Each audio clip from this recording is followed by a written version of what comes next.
Hey, folks.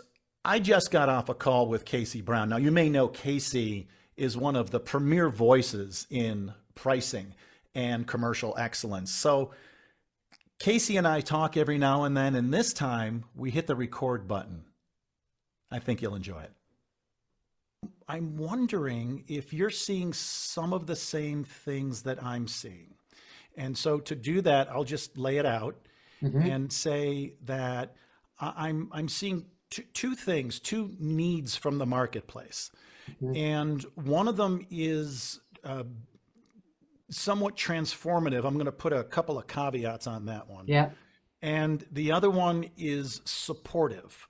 In other words, there are organizations that just need help, whether it be a deal desk or sales support, or they just need that. Would somebody please help me or put this in front of me if I go into the next Hmm. transaction or if I go into the next meeting, if you Hmm. will. And then once we fix sales teams' ability to communicate and defend value over price, compete on value, not price, they're so ripe for a new structural, whether you call it strategy, whatever needs to change in their offering, their structure of their pricing around their offering. Now the team's ready to do it. That's what went wrong with the company that had the two software sitting side by side. They didn't have a value prop that maybe they handed one to their sales team, but you can't just hand a value prop to a sales team and ask them to execute. Right. There's so much more that is required to enable sales to be excellent at this. So I that's where we specialize. I'm happy to opine all day long on the strategic side and the transformation side, but if the transformation is rooted in people's ability to stand in front of the customer and confidently relate the value and walk out with the deal at the highest price possible, that's where my strength is. But talk about anything you want. Well, there's a phrase that came back to mind as I continue to see these things. Excuse me. It was renovate before you innovate. And so organizations are coming saying, we're in a panic. We have to offer something new.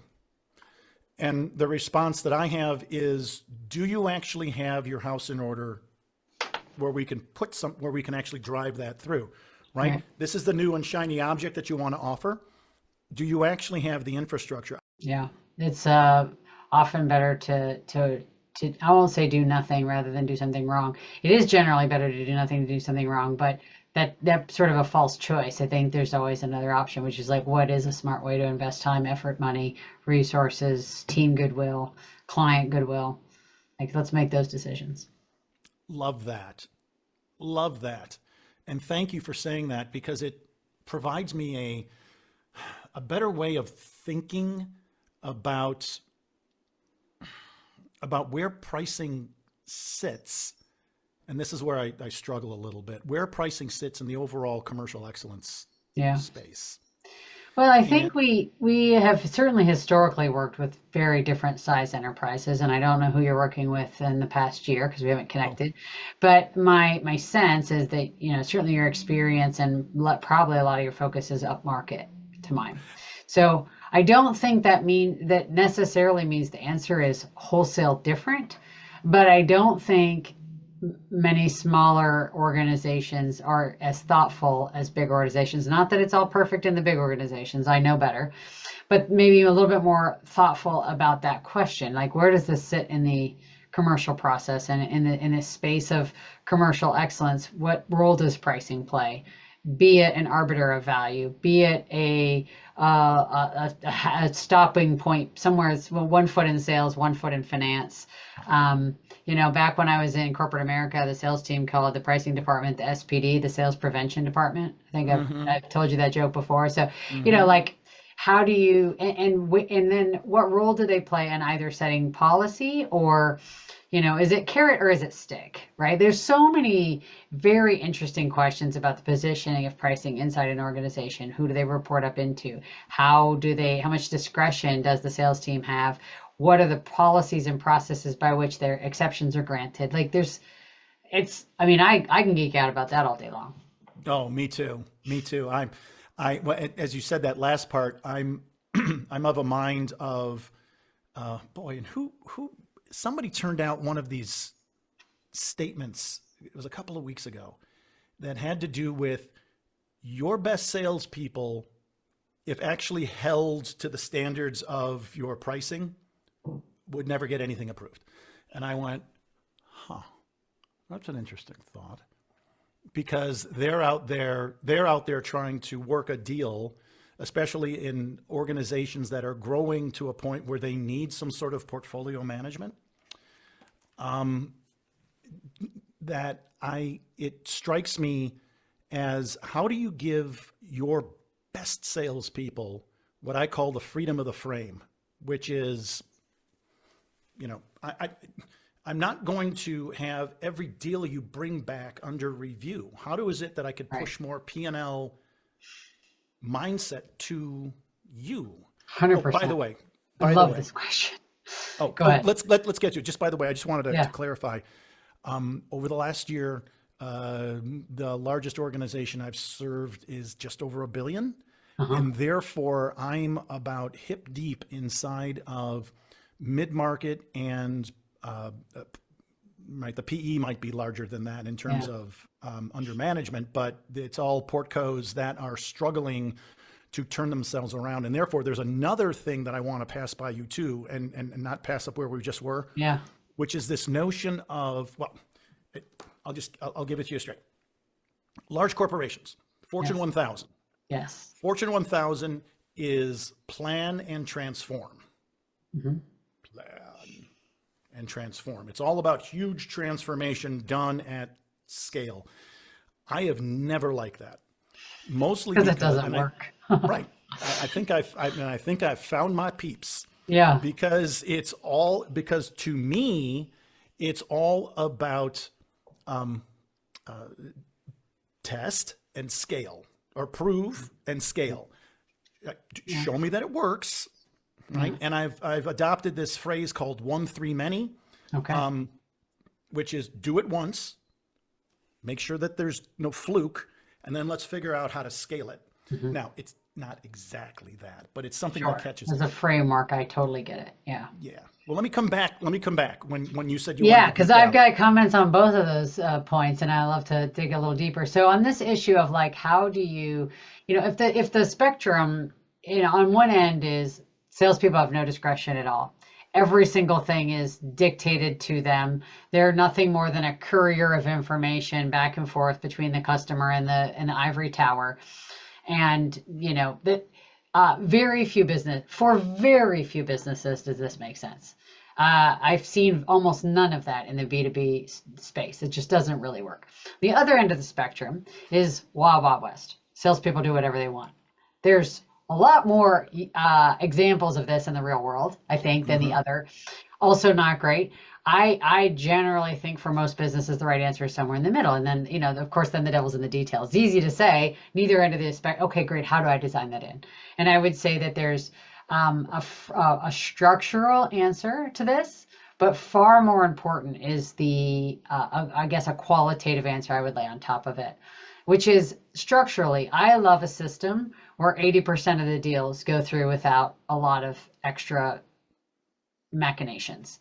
If you've got a system where 80% of the deals, and that's not a magic number, it could be 60, it could be 72, it could be 91, but it's called 80-ish% of the deals go through hitting minimum profit targets that are acceptable to the company without requiring a lot of interfacing and meetings and approvals and complexity.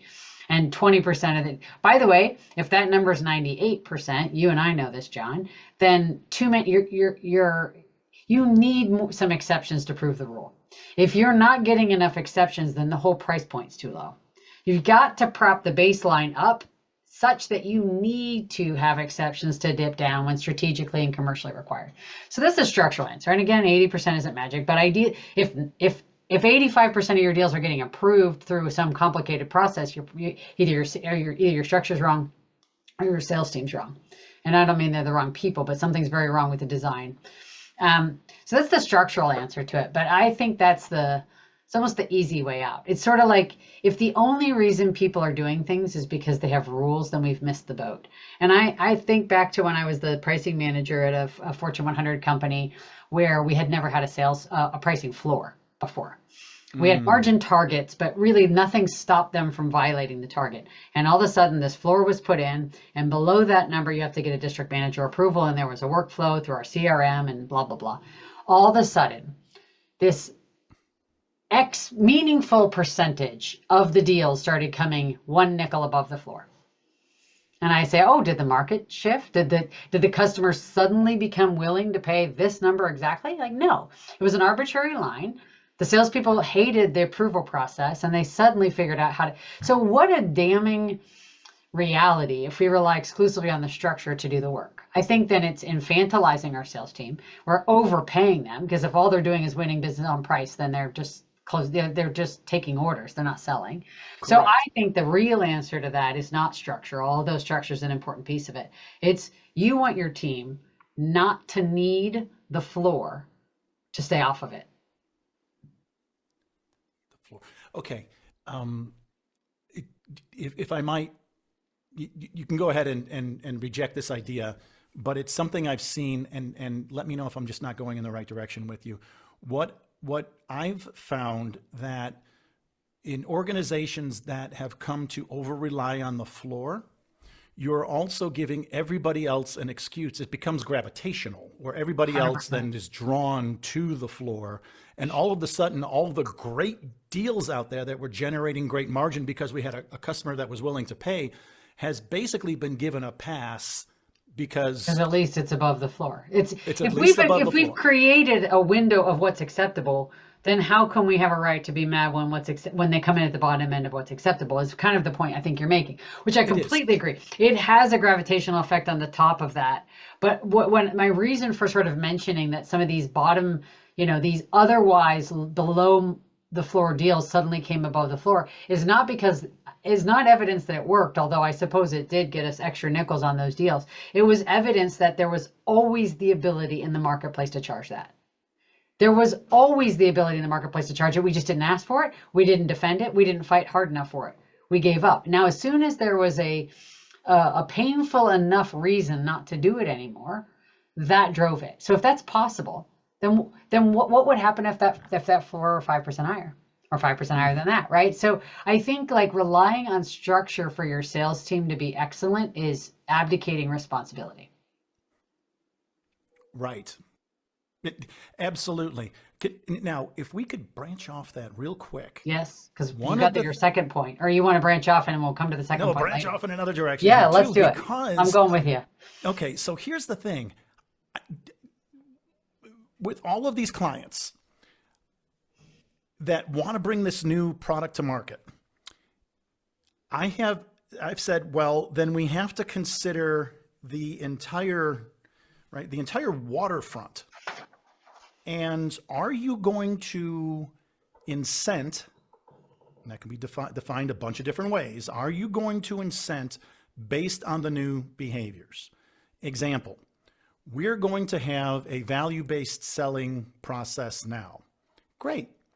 Are you going to incent either monetarily or under recognition or something, or something that is, culturally acknowledged as this is the way that we're going, and I'm going to reward you because this is the way that we're going? Or is this new thing that you're bringing to market that requires some additional sales motion going to be competing against the current sales motion that exists? Yes. I just want you to react to that. Yes, 100%. And so, I guess my reaction is, if you and I had a magic wand and we were creating perfect sales and pricing performance, incentive would be one of the most foundational pillars of that. People have to be incentivized to do the right stuff, and just as importantly, not incentivized to do the wrong stuff. Right? Mm-hmm. Sales leadership, sales training, and equipping and enabling the team with the right tools. There's lots of pieces to it. So to me, incentive design is an incomplete part of a solution, but it's still a necessary part of a solution. Absolutely. It's not, in other words, it's not a solution in and of itself, in absence of anything else. If you suddenly pay people away, but they're not armed and equipped and structured to be successful to earn that money, then it can actually have the opposite effect. It can chase your best performers away fast because they can't make money in a system that isn't otherwise set up for them to be successful. Exactly. Exactly. It works in both directions. If you think that you're going to get better sales by just redesigning the incentive program, no. And if you think that you're going to be introducing a new product without putting something in there that actually acknowledges that you're doing better, Hmm. that's not going to work either. Yeah. And I love that we're talking about the fact that you can't just, I think our first conversation with each other, you said you can't just go into a doctor and say my elbow hurts. Right. And it's like, well, let's figure out all the other pieces so that we approach this a bit more holistically, not turning it into this, Franken project, but Right. nonetheless, there are some fundamentals that have to be looked at when doing any of this. 100% systems thinking, which is Thank one of you. the reasons I think you and I have hit it off ever since our first conversation, is that you think of pricing as a system, and the ability to communicate, sell, defend value, and get paid for the excellence, and have the organizational structure to support all that. It's not as simple as good incentive design or really good marketing materials, or, and like any individual piece is not enough. Um, and I see what you just described, which is people sort of think that the incentive, salespeople are all coin operated. First of all, there's plenty of evidence to the contrary. But even when people are money motivated, it is not enough to just hang a bunch of money out in front of them if you don't give them a path to go earn it. And to your point around the new product or the new offering, if it's not designed around incentivizing the behavior you actually want today, maybe it was designed for the behavior you wanted last year, but if it doesn't support what you want today, I would say never be surprised when people do what you pay them to do. So if you go pay them to get big unprofitable deals, they'll do it. They'll go sell last year's products if that's where they can make the most money. Like, you've got to give them the support to be successful and have the incentive design to make the money they want to make. And then if you've got the right people and they're adequately trained, just get out of their way. Let them run fast, because they will drive a truck through it. Can I steal that line? Sure. Don't I'm sure I ever be did once in a time. don't ever be surprised. Let me get it right. Don't ever be surprised if people act When, act the way that you pay them to act. yeah, and the way I say it, you use your own words, but you can Okay, call it your own line. Never be surprised when people do what you pay them to do. that better said. When people do what you pay them to do. Okay, I'll go back into I'm going to actually extract that and use Yeah, it. take that little nugget. Okay, and now back to the notion of system thinking, Hmm. where I've gotten frustrated, and I think I'm veering down another path here. Where I've gotten frustrated is working with organizations who say, whatever it is we need to do to get this product to market and change the way that we price it and bring it out. And I go, fantastic. We have to make sure that we're talking about this both from an incentives perspective, whether or not they be cultural incentives all the way through monetary incentive. But we've got to be able to acknowledge this, at which point on a couple of clients, I've gotten the tap the brakes. We're not going to go over there. I'm like, why? Well, the folks that you're working with right now are trying to bring you to market, and the senior exec that needs to approve actually looking into how we're going to, tie incentives to it. That's really kind of an HR thing, and we don't want to. And I'm like, oh boy.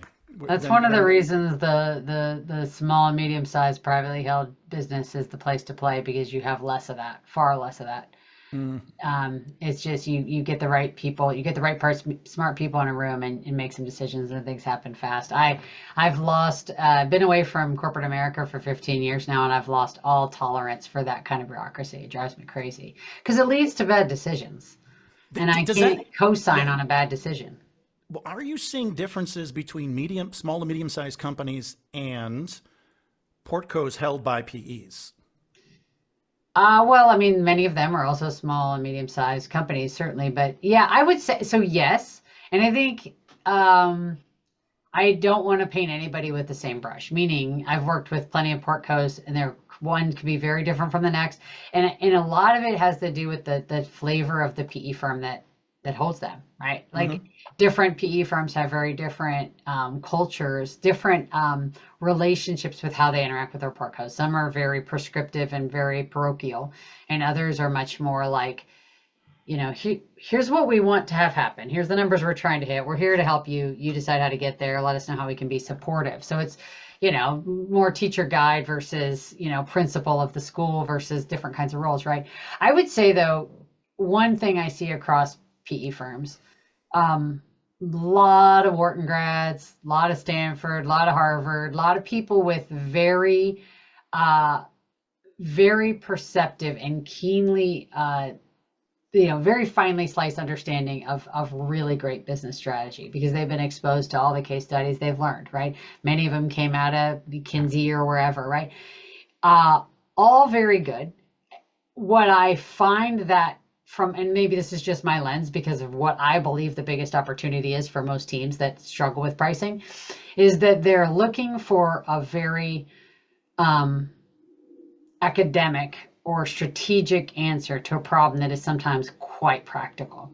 And so that's, and I hopefully, I don't know if this ever gets put somewhere that some PE firm gets mad at me about it, but it's the best and the worst. It's like there's a very heavy reliance on strategy, but I've seen, and I'm sure you've been part of this too, in different rooms where, some firm paid $1 zillion to a consulting firm who generated this 100-slide PowerPoint deck full of all kinds of strategic, frameworks and plans. And that thing just sat on the shelf collecting digital dust and nobody ever did a darn thing with it. Right. And so that is a penchant of PE owned portcos in my experience, is they're looking for something like there's a magic answer that is complicated and they want me to give it to them. And when I say your problem is not complicated and the answer to it is also not complicated, that sometimes falls on deaf ears in portcos. Not always. And again, I don't want to paint everybody with a brush, but sometimes that's an issue. And Casey, that's one thing I've admired about you when I'm seeking to say, well, in general, I appreciate and admire the fact that you're saying, I don't want to paint everybody with a brush. However, I will support your assertion that in many cases, those who have experience with brand names are going to continue to rely on those brand names in order to get things done. I've also used many times during my career, when told who actually preceded me, and I will name names on this, I spent most of my adult life cleaning up after McKinsey's problems. Yeah. Because they got paid hundreds of thousands or millions of dollars. And but this is not me bashing McKinsey. This is saying the client asked for something. McKinsey delivered exactly what they were looking for. And then I come in and they're saying, which one page of this 300-page deck is actually important. I don't know what to do with this. It's not that it's bad information. It's that they're so poorly equipped to operationalize it. Exactly. And that's where folks like me and you actually come in and say, well, to a certain extent, why don't we start by getting your value story straight so that we can actually start measuring against what's being brought to a customer or client so that we can actually then renovate and then innovate. It's very much a case of eat the elephant a bite at a time. Yep. And we have our lens on that, which is very sales team focused.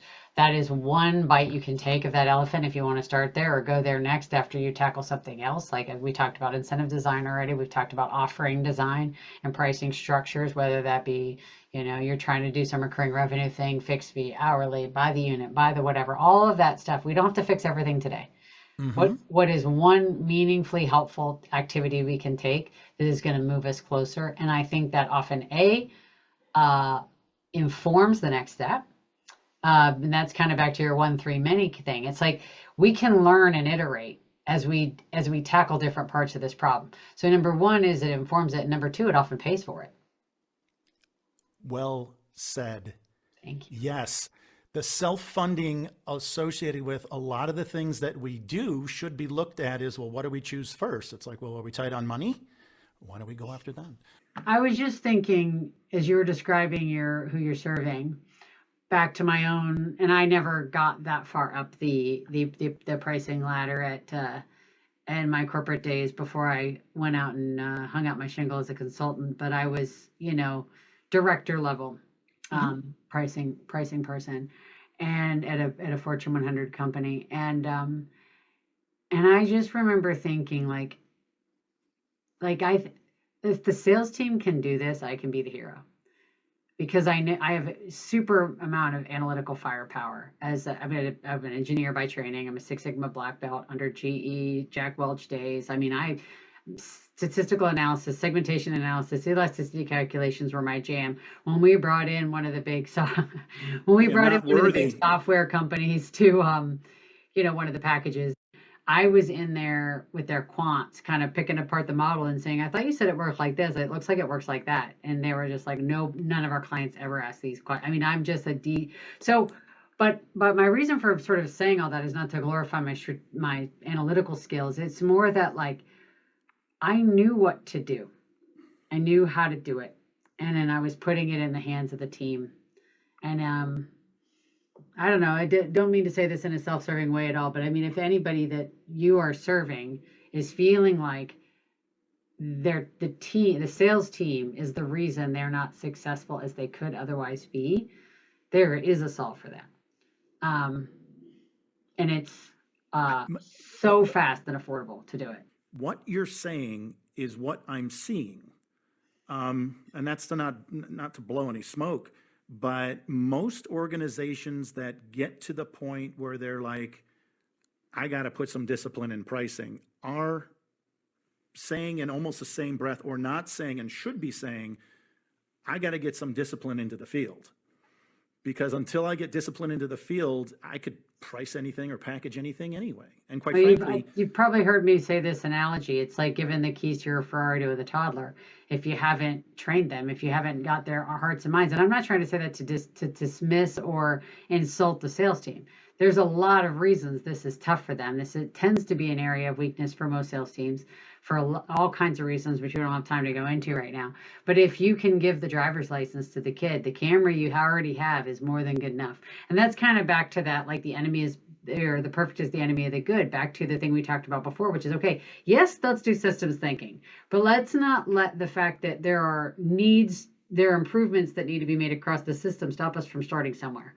Start here, make this better, use that to inform and fund the next step, and then go to there.